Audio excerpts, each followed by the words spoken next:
लंका अब शांत थी। अग्नि की लपटें थम चुकी थीं, पर राख से उठती धुएं की लहरें अब भी उस विनाश की कहानी कह रही थीं।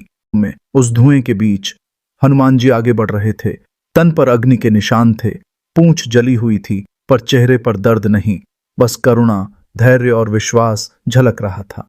वे अशोक वाटिका पहुंचे, जहां माता सीता अब भी प्रतीक्षा में थीं। हनुमान जी ने धीरे से झुककर प्रणाम किया। माता ने उन्हें देखा और पल भर को लगा मानो राम का ही संदेश फिर उनके सामने खड़ा हो गया है। माता जी, अब विलंब अधिक नहीं। अग्नि भले लंका को जला गई, पर वह संकेत बन गई है कि अब अंधकार का अंत निकट है। राम अवश्य आएंगे। माता सीता ने आंचल से चूड़ामणि निकाली, वो आखिरी प्रतीक जो उनके प्रेम और विश्वास का प्रमाण था।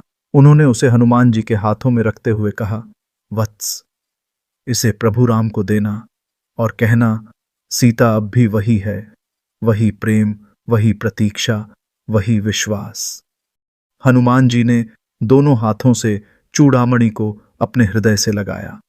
उनकी आंखों में न जलन थी, न थकान, बस एक अटूट निश्चय था कि यह संदेश, यह विश्वास अब राम जी तक पहुंचना ही है। उन्होंने माता के चरणों में सिर झुकाया।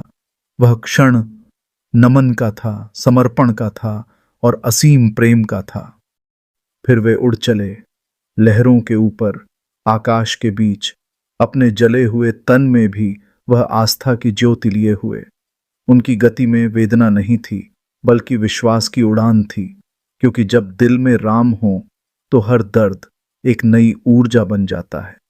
कभी कभी जीवन में सब कुछ जल जाता है, सपने, उम्मीदें, विश्वास तक, पर अगर भीतर आस्था की लौ बची हो तो वही लौ फिर से हमें खड़ा कर देती है।